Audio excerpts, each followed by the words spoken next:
Hey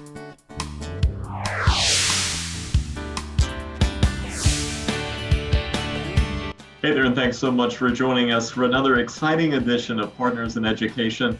I'm Brandon Shope here on NHCS TV, and joining us right now is Corey Marshalk. He's with the YMCA here in Wilmington, one of our fantastic community partners here at New Hanover County Schools. Corey, thanks so much for joining us, sir. Absolutely. Thank you for having me. Yes, sir. All right. So, we have partnered with the YMCA for a long time. You guys do incredible work here in the community in Wilmington, and beyond. Tell us a little bit about, the partnership here with New Hanover County Schools and what you guys are doing right now. I know that, during COVID-19, obviously it's such a challenging time, but you guys have really stepped up. Tell us about that. Yeah, we've definitely done a lot. It's been ever changing for the past several months, but historically, I think our greatest partnership's probably been with our after-school program. We're in several of the schools and offer after-school programming right there at the schools, and then we also pick up from schools and take students to our facilities. But this past spring, once COVID hit, we opened up for essential workers with a day camp program, and had students still coming to us during the day and during that time frame. But we also saw that there was a need in the community to help deliver some meals. As an after-school provider, we have several buses, 15 to be exact. And so we took that as an opportunity to get connected with New Hanover County Schools and help deliver meals.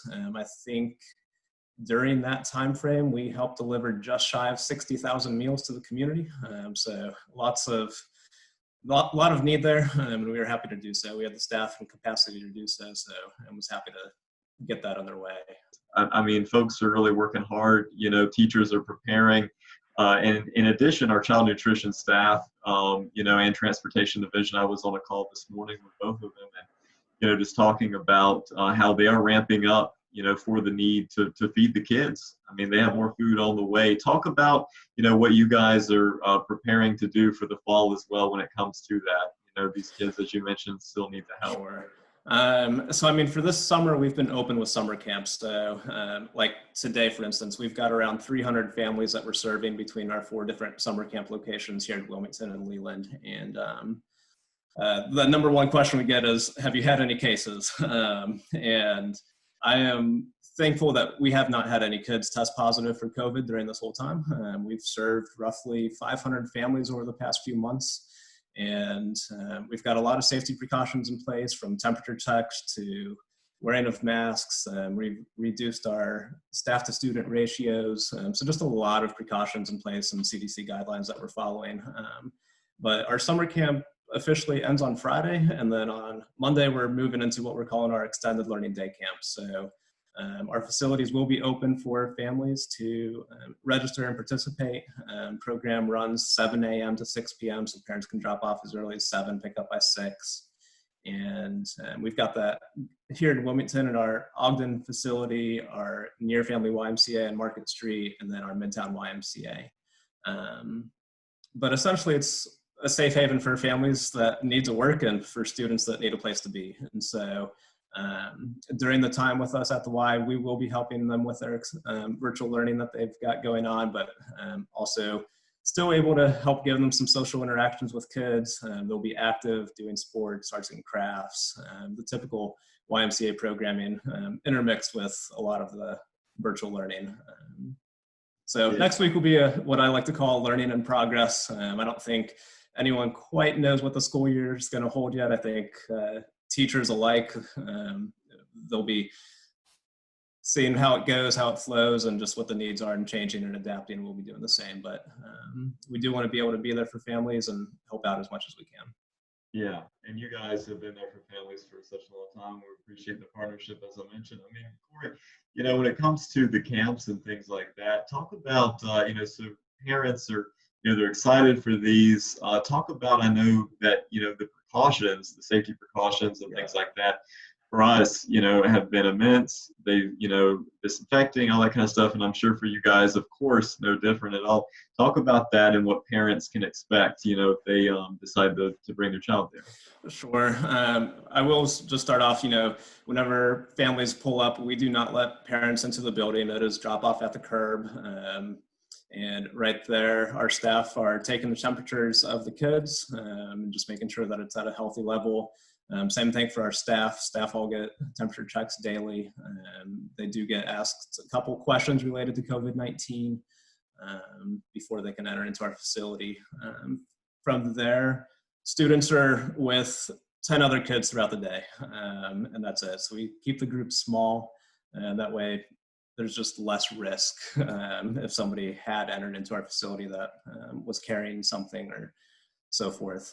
But staff are all in masks. Under the current mandate, any child that's 11 or older is all wearing masks. We do have a lot that are younger that are also wearing masks, and we do encourage it. As schools ramp up to go back, I think one of the changes we may make is just to follow suit with whatever the schools do as far as guidelines for all students wearing masks, especially if we end up transporting and having after school programming as well. So, but cleaning protocols, those have been super enhanced. I mean, we've got a cleaning checklist that we do on the hour, every hour. In addition, I'm sure some people that are listening in have seen these huge backpack type things, and it's a sprayer. And so the facility gets cleaned, deep cleaned like that every single night. And yeah, I mean, it's been a lot of changes, but it's been a lot of good changes, and the safety measures that we've put in place have been working. So it's good to hear and good to see. Sure, definitely a lot of positive changes there, Corey. Just a few more questions for you, sir. You know, when it comes to kind of going back to the camps and what, you know, the families can expect whenever they are there as far as services offered and things like that. You know, we talked a little bit about that. Kind of run down maybe the 3 or 4 biggest services that, you know, that you guys are going to be offering with these. And also, you know, if they need to find out more information or something like that, you know, where do they need to go so that they can get their child involved? Sure. First thing I would say is go to our website. So it's YMCA SENC, as in southeastern North Carolina.org. And from there, you'll be able to visit our back to school programming. And really right now, that's going to entail our extended learning day camp. Parents can sign up by the week. So if there's a week and they just want to try it out, we're here for that, but we're also here until schools are back in session through. So it'll be, again, programming runs 7 a.m. to 6 p.m. It is on a week that parents can just register bi-weekly. And we do have our 4 locations, 3 here in Wilmington, 1 in Leland. Aside from that, I mean, that really is our focus going into this fall. Our membership is still closed off at this point in time. Gyms are not open. We do have our pools open. So if families are looking to get back in the water, we do have that available, and some outdoor group exercise classes. But our main focus right now for the community is going to be this extended learning day camp. Once schools do start back on whatever rotation that looks like, I envision us continuing to offer the extended learning day camp in addition to our after school programming. But just kind of need to look at our facilities, what phase North Carolina's in at that point in time, because we are operating at a reduced capacity right now. So we just need to really see what the numbers kind of shape up and look like. So I will also add, we have been taking registrations. So registration is open.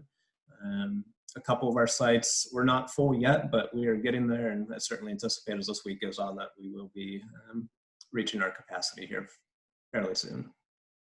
Yes, sir. Fantastic. Well, Corey, is there anything else that you'd like to add? Maybe something I forgot to ask you, maybe I just left it out? I don't think so. I think we've covered quite a bit. So I certainly appreciate the partnership that we have with the Hanover County Schools and all that you guys are continuing to do, and look forward to continuing to work together. Yes, sir. Corey. Well, thanks again, sir, for joining us for Partners in Education. We appreciate it. You guys stay safe out there, and you know, let us know, you know, anything that you need from us anytime. We appreciate it. Absolutely. Thank you.